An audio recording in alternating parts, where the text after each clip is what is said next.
You deserved everything you got. This is a union city. That is a Philadelphia tradition. Seize the means of podcasting. Oh God, the boss has crushed us. Let me tell you one thing else. In oldie-timey times, Who said it? Kanye West or Thomas we Paine? will not raw dog reality for that one. The pleasure of the flesh is in solidarity. The Scab Buster. It's gonna be wholly unprofessional. Eight together strong.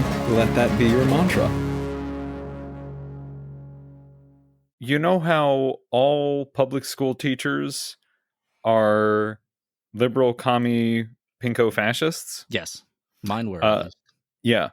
Well, in the 1930s, Philadelphia school teachers were at least represented partially by a fairly communist union.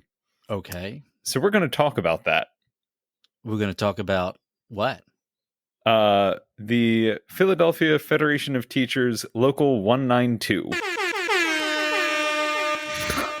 God. I was waiting for that. So I gave Sam the ability to use drops, and this was clearly a mistake. So I apologize to everyone's eardrums moving forward. But I won't abuse it. I will not abuse this power. Oh my god, I'm fucking dying right now. Oh God. I've always wanted to use the DJ air horn. That is, I swear to God, that's in the top 5 on my bucket list. Okay, so we've talked a little bit about the Philadelphia Federation of Teachers, but mostly just Local 3, because they were the ones who were on strike in 1972 and 1973. And that in that episode, we cover kind of a broad history of how the public school system in Philly developed. Yeah. Now we're going to talk very briefly about how the public school system in Philly was segregated. Oh, so this is going to be the more cheery episode. Yes, this will be a much more cheerful episode. The Philly school districts technically weren't supposed to be segregated, but they were. Oh. We march to the beat of our own drum here in Philadelphia. We are good at being racist without being explicit about it. Oh, okay. That's a proud Philadelphia tradition. Also, sometimes being explicit about it. So even before the end of the Civil War, Philadelphia had a fairly large black population, but the school system in Philly, or the school system that existed at the time, which was basically like semi-public, sort of like privately funded public schooling. It was weird. But that was effectively segregated. Then in 1881, the Pennsylvania Commonwealth passed a law forbidding racial segregation in school. Okay. But it didn't prevent municipalities from building segregated schools. So basically, the Commonwealth said you can't segregate schools, but we're not going to have any enforcement arm to actually make sure that you're not segregating schools. Oh, okay. So, hey guys, if you could just do the right thing, that'd be awesome. Yeah. So effectively what they would do in Philly is gerrymander black students into specific schools in black neighborhoods, and then they would only build new schools in white neighborhoods. Ah, okay. So, yeah, normal fun racism there. So, basically, they had a de facto segregated schooling system, and they did experiment with the Martha Washington School that was technically desegregated, in that they had black and white students in the same school building, but they had separate classrooms for black and white students. They're getting there. Yeah. Baby steps. Minor progress. Baby steps to desegregation. Yeah. But so this also, the fight for desegregation actually had some resistance from black teachers in black schools. Really? Because they were kind of caught in the middle here, where they knew if they desegregated the schools, they would be the first ones to get fired. Yep, I saw that coming. Yep. So you'd end up with black students with white teachers, and then all the black teachers would get fired. Like every 90s movie that starred Julia Roberts. Exactly. Basically, they wanted to turn everything into a feel-good white savior movie. Yep. And yeah, they very accurately predicted that is what all of the white people would do. Yeah, I mean, she teaches the kids arithmetic. The kids teach her how to do hip-hop dances, and the world is a better place for it. And that's how we solved racism under Clinton. It worked, and there haven't been any problems. Thank you, Julia Roberts. So, and there was also a fairly legitimate concern that the black students would actually suffer more racism from being in a classroom with white teachers than they would with black teachers. Yeah. That if you have a bunch of racist ass white teachers teaching black students, they're going to be racist. Mm-hmm. Unless you're Julia Roberts. Yes. Or Hilary Swank. I think she was in a couple of those too. I think so. There were a bunch. It was a bad time. They were out of ideas. I don't know if we've actually moved past that. Really, it's painful. The situation that Local 192 was kind of delving into, or that that's how it was getting formed. That level of segregation, and all of the black teachers knowing that they were on very tenuous ground no matter what happened. Yeah. Now, there were also a couple advocacy organizations that were fighting both for teachers as a whole and black teachers specifically. You had the Pennsylvania Association of Teachers for Colored Children, which is PATCC, and that was specifically advocacy. Patsy. I like that. Wow, they might like that. That's true. Hey, welcome to Patsy. But they advocated for like better wages and better conditions for black teachers and students. Okay. There was also the Parent Teacher Association, and that had the largest political influence of all of the education organizations in the city, because that was, like the name suggested, both teachers and parents getting together, and there was at least some money and political power there. And there was, like, it seemed like individual classrooms and teachers could join the PTA and then get sort of de facto union representation through that. So like the PTA would advocate for better wages and whatnot, and that kind of took the place of a union in Philly. All right, a de facto union. Okay. Yeah. But they would only advocate for higher wages, and that was it. They wouldn't fight for anything beyond that. And then there was the United Committee, which was made up of 19 different advocacy and labor organizations across the school district. And this was some like good old-fashioned late 19th century craft unionism, where you had separate unions or separate advocacy groups for librarians, teachers' aides, teachers, and then like anyone else involved in making a school run had their own specific advocacy group. Okay, so now we have all of the background. We're in the 1930s. Great Depression. Happening. Shit. Yeah. So municipal budgets are getting just gutted because no one has any tax revenue coming in. No one has any money. City Board of Education announced in 1932 they were going to cut teacher salaries by 10%. Okay. The PTA responded by saying you shouldn't do pay cuts. Okay. But the PTA president then came out and said that they would support whatever position the board wound up taking. So all of their bargaining power just out the window immediately. Yep. Yeah. The Women's Teachers Organization met to discuss the issue, but never took a position. And then at the next school board meeting, after they announced the 10% pay cut, 500 Philadelphian just citizens attended the next meeting and demanded a 10% reduction in the school tax rate. Okay. So now the school board was getting mildly told, don't cut wages, and told you need to cut your taxes or you need to cut your revenue by 10%. Yeah. So they were leaning a lot more towards cutting salaries. Mm-hmm. Yeah, I see that happening.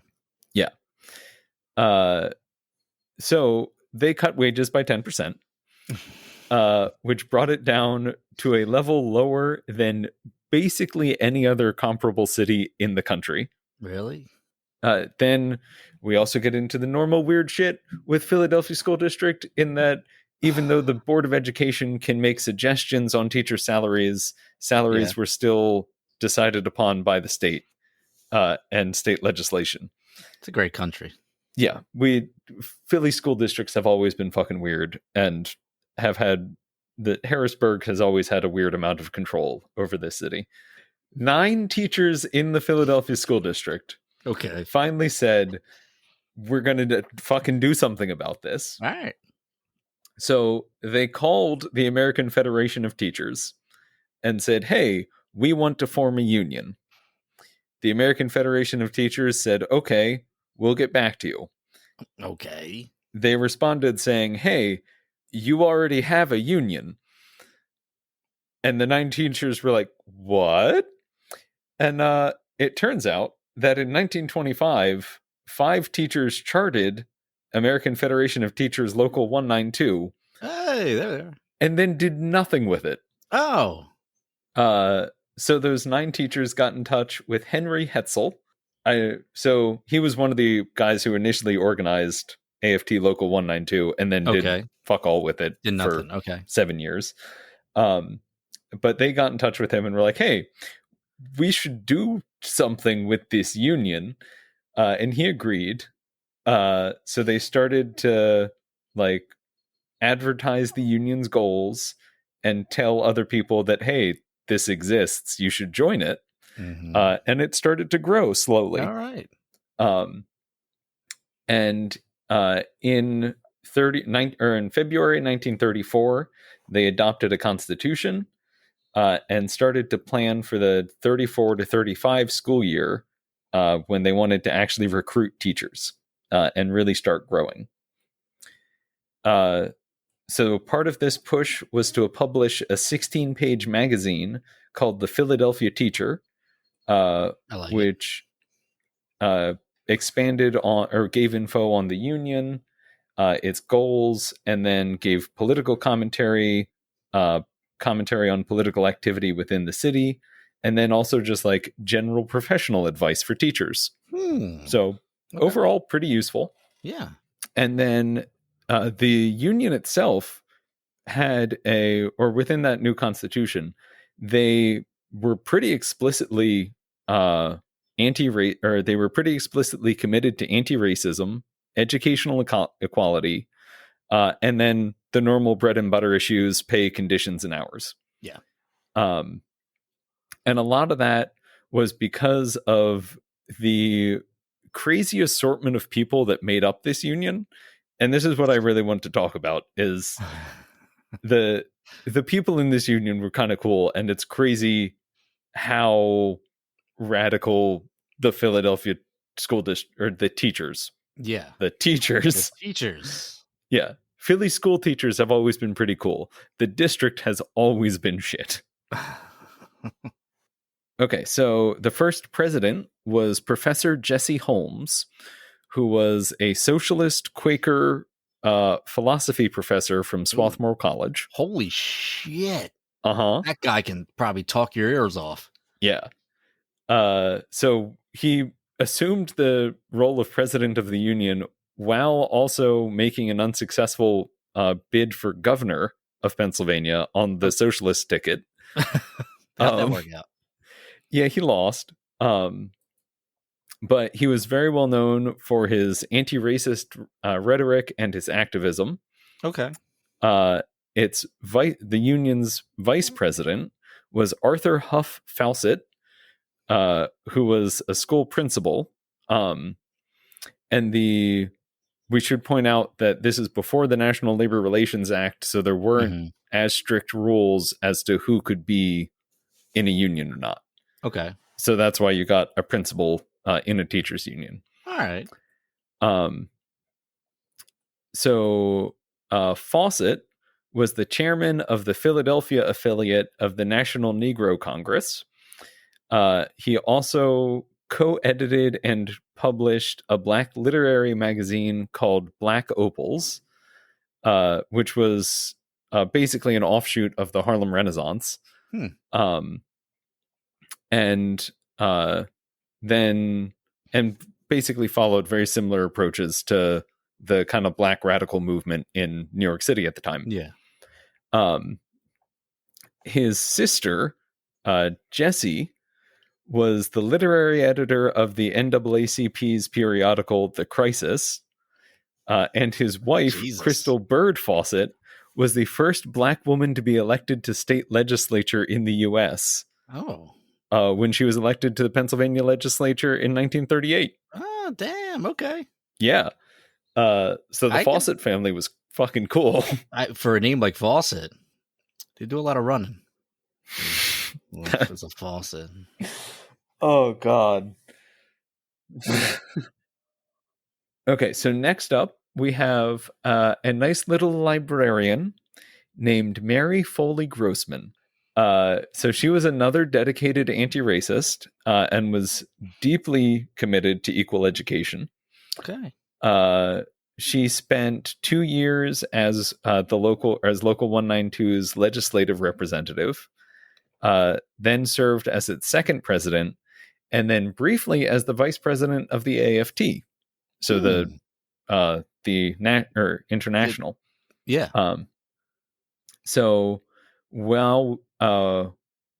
and then she also was very active within the AFT, pushing for the union as a whole to demand equal education of black and white students, and even testified about that before Congress.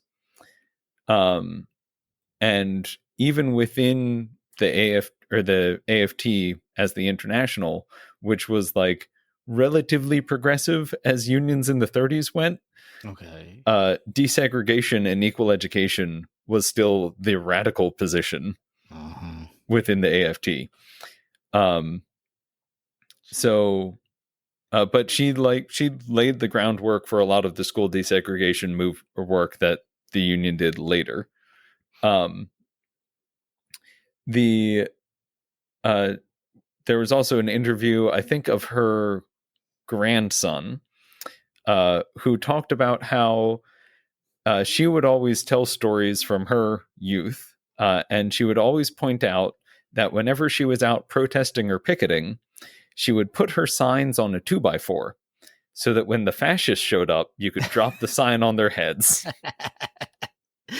This is Mary we're still talking about? This is Mary Foley Grossman, the tiny little librarian. I love Mary. No, like, she's someone I wish I could have met. Yeah. Now we know the genre of people that made up Local 192. Okay. And the caliber of people. They were dropping 2x4s on fascists and badass. Writing literary criticism magazines. And running for governor occasionally. Yeah. So now let's get to what Local 192 actually did, because it was a voluntary union. They never fought to have like a closed shop or to represent all of the teachers. Okay. They primarily focused on political activism and fighting, basically being an advocacy group for teachers. Yeah. Okay. So the first battle that they really fought was actually down in Chester, which, for those unfamiliar with Philly, that's down the Delaware from us. It's like about a 15-20 minute train ride. So it's also a very working class industrial city, very tied to the waterfront and the oil industry now. And also has long had a fairly large black population. And Chester High School was, again, technically integrated in the same way that Philadelphia high schools were technically integrated.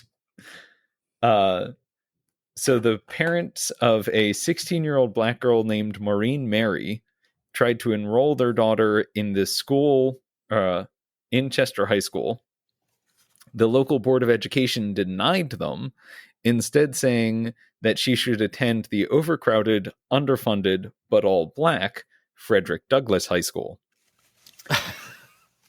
Or Frederick Douglass School, I should say. Because Frederick Douglass was not a high school. It was a combined elementary, middle, and high school in one building. Nice. Yes. I wonder why it was so overcrowded. Mm-hmm. So the white students had separate buildings for all of their school levels, but they segregated all of the black students into one building. That's fine. Yeah. That's a fine game. Yeah. So the NAACP, the Negro Citizens School League, and the Murray family all joined forces and sued the school with 2 lawyers from Philly. The Board of Education responded to that by refusing to renew the contracts for Chester School District's 58 black teachers until the lawsuit was resolved. Oh, yeah. Fuck. That's real shitty. That's like going out of your way. Oh my God. Yeah. Jesus. Okay. So basically they said, like, black students don't get any school, or this girl doesn't get to go to oh my God. Yeah. Oh my God. I don't even know what to say to that. White school. Yeah. What a dick move. I know what to say to it. What a dick move. It is exceedingly shitty. And, like, that's one of those things where, especially where, like, I expect shit to be extremely racist in the 1930s. Yeah. But this is just vindictive on top of that. It is.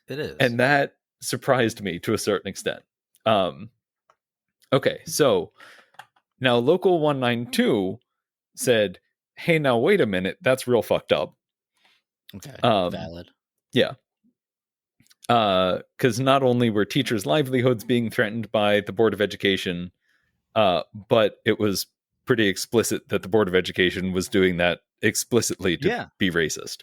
The 192 was also pissed off because the white teachers, all of whose contracts were renewed, not a single one of them showed up to defend their black colleagues. So 192 established a committee to campaign for black teachers of Chester, and appointed Margaret A. Pugh, who is a teacher at Fitzsimon High School in Strawberry Mansion, to be their spokeswoman. The committee was instructed to warn the board that it is playing with fire, and admonish all teachers that they sleep at their peril when they fail to come to the aid of teachers who are being made the victims of such arbitrary injustice. I like it. Yeah. I like it. This is also what happens when you have the editor of a literary criticism magazine as the vice president of your union. Okay, so that felt good to hear that. Yeah. Somehow, this committee got permission to attend and speak at a Chester Board of Education meeting on July 9th. Oh, shit. And so this was kind of like 192's step onto the stage. This is their first time they came out in any kind of public activism. And basically they threatened the Board of Education with both state and national labor organizations coming down on them, and warned them that they need to resolve the issue quickly, or else state and national labor organizations would become involved immediately. And then Arthur Huff Fawcett also came up and said that he deplored this so-called loyalty and charged the Negro teachers with a type of obeisance. I might have misspelled that. I think he called us fat. Obedience to a loyalty which he claimed to be doubtful, and that such an attitude by the Negro teachers here would spread throughout the state to the disadvantage of all Negro teachers by its influence. So basically, he was arguing that... Walk me through that one, Gabe. Yeah. There was no reason... This is now the problem of having the editor of a literary criticism magazine as your spokesperson. So there was no reason for black teachers in Chester to remain loyal to the district if the district didn't return that loyalty. So he was effectively saying, if they're going to fire all of you, fine, either go on strike or leave. They need to go find new teachers. Yeah. Okay. After that threat, the president of the Board of Education excused them, and they went into a private session. 1.5 hours later, the board finally emerged and found all of the Philadelphia teachers still just standing right outside the doors. So they were probably a little bit intimidated because I think they were just waiting in there, assuming everyone had left. Yeah. And that they could just sneak out. So the board still hadn't come to a decision. Then an unnamed member of 192 stepped up and said, "Why do you have colored schools in the first place? And by what constitutional right does any Pennsylvania Board of Education restrict Negro teachers to positions in an all-Negro school?" The board had no answer to that. And then slowly just kind of trickled out of the building. With a tail between their legs. Yeah. So they had just been very publicly shown up. So the next meeting was July 16th, and Local 192 put out a call for letters to the board. So they were reaching out to basically citizens, teachers, activists, everyone from around southeastern PA. They wrote in, so they sent letters, telegrams, and called before the next meeting. And then by August 7th, it was announced that the black teachers would have their contracts renewed. All right. So they had successfully won their first big public pressure campaign. All right. There we go. Yeah. Mostly by shaming and intimidating the board. So throughout the rest of the 1930s, Local 192 kept fighting for civil rights, educational freedom, and teachers' wages.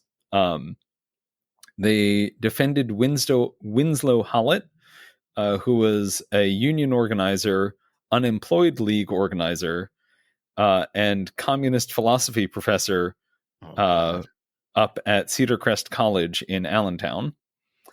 So he was supposed to be fired, or Cedar Crest College was trying to fire him. And 192 organized protests during all of the hearings and proceedings. And then they also looped in communist professors from New York University and about 25 unemployed textile workers. Okay. Who all showed up. And as we've learned from all of the other episodes about textile strikes, yes, unemployed textile workers really liked fucking shit up. So having them show up to your protest was a pretty strong threat. It's like, what the fuck are they doing here? They really liked throwing bricks at windows, is what I have learned from labor history. So they also defended Alan Freeland, who was a renowned black artist who had actually been put in charge of all art education and decoration in the city's junior high schools. So Alan Freeland was actually a fairly well-known artist in the Black Renaissance, or in the Harlem Renaissance, and but had some fairly radical politics, and the city wanted to get rid of him. So his position was being reorganized, in air quotes. So he had to face an examination board to be able to take on the new job under the new organizational scheme. Okay. So 192 campaigned to ensure that the review board included Black artists, as well as Laura Wheeler Waring, an artist and teacher at Cheney University, was eventually appointed to the jury. So in no small part because of Laura Wheeler Waring's influence on the court, or on the jury, Freeland was hired for the new position. But 192 wasn't done. They then went on to admonish the board for not instituting a civil service exam system universally, because they noticed that only Black teachers were getting targeted in the reorganization for having to take an exam. Why? Yeah, it's real interesting that kind of stuff just keeps happening. So they also successfully campaigned to have teacher tenure included in the state legislature in 1936. And that was done both through public pressure, and then also they had some collaboration with the crop of New Deal Democrats that came in 36, who were actually willing to at least temporarily ally with these radical unionized teachers. Then basically immediately after that new law got passed, 192 had to come and defend it, again through direct action, letter writing, and agitation. So Nona Bragg, who was a teacher at the Rutger Avenue School in Swarthmore, had gotten fired. Bragg taught 1st through 6th grade Black children in what was considered a quote-unquote special class, in order to avoid some of the legal issues around segregated classrooms. So school districts realized that you were allowed to have separated special classes without any explanation of what that meant. So they just determined that all of the Black students needed to be in special classes. Oh my God. And then de facto segregation again. So loopholes are a bitch, ain't they? Yeah, and they keep fucking finding them. Swarthmore Board of Education decided to desegregate the school in 1939. All right. Which they determined meant that they had to fire Bragg because she was the only Black teacher teaching Black students, and if they're desegregated, they no longer need the Black teacher to teach Black students. Which is what all of the Black teachers were saying earlier in the 30s. Yeah. So that proved they saw to be that true. coming. Yep. So Local 192 came in to defend her and argued that the new tenure law that just got passed, if there was any restructuring, only the most recently hired teacher could be let go. Yeah. Okay. Which is, if I'm not mistaken, is actually still the system that basically whoever the latest hire was is the first out the door. Sounds right. So the teacher or the district therefore had to find a new class for Bragg to teach. So there were mass meetings, including an NAACP meeting in Media, which actually had Thurgood Marshall there. Really? Yeah. They're like some famous people keep showing up around Philly in the 30s. It's a very interesting city. Yeah.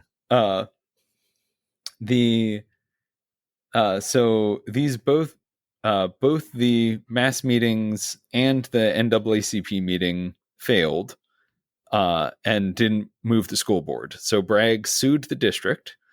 Her lawyer teamed up with another lawyer from the NAACP and then another one from Local 192. And the case went all the way up to the state Supreme Court, which eventually ruled in Bragg's favor, finding that Local 192 was indeed correct and that Swarthmore had violated the new tenure law. Okay. So she got reinstated, and was then was finally teaching an integrated classroom. Now we have to talk about why Local 192 went away and how Local 3 came to be. So the American Federation of Teachers, which was the international... Yes. This is the sad part of the episode. That was the international that the Philadelphia Teachers Union was attached to, had begun investigating all of its locals that had ties to the Communist Party. There were a number of them, but there were three main ones. There were two in New York City, and then Local 192 in Philly. Mm-hmm. Here we go. So there were two main causes of this. One was a genuine anti-communism within the union's leadership. Yeah. And then there was also significant pressure from the American Federation of Labor, to which the American Federation of Teachers was attached, because the AFL was being very anti-communist, in no small part because the Communist Party tended to be more aligned with the CIO. And their turf war over industrial organizing was basically all of the 30s, or the second half of the 30s, was the AFL and the CIO fighting each other. And there were a lot of the more radical locals were also building some secret ties with the CIO. So like some of the AFL's fears were slightly justified in that people were actually building ties with the CIO. Yeah. But the AFL still just needed to get its head out of its collective ass. So in 1939, the leadership of the International shifted to a staunchly anti-communist stance, and the former president Henry Linville testified in front of the Davies Commission, which was basically an early version of the House Un-American Activities Commission. Favorites. Yeah, great things. About communist influence in both New York City and Philadelphia locals. So while all of that was going on, and the AFL or the AFT was basically trying to cut their legs out from under them, Local 192 was defending James Gillies, who was a teacher in Wilmerding, Pennsylvania. What? Uh-huh. All right, we can just skip right past that. So, James Gillies, teacher over in Wilmerding, he had been dismissed because he signed the nomination paper for a communist congressional candidate. Mistake number one, buddy. Yep. Now, Gillies communist himself, on the paper. Can't do that. Exactly. Gotta stay communist at heart.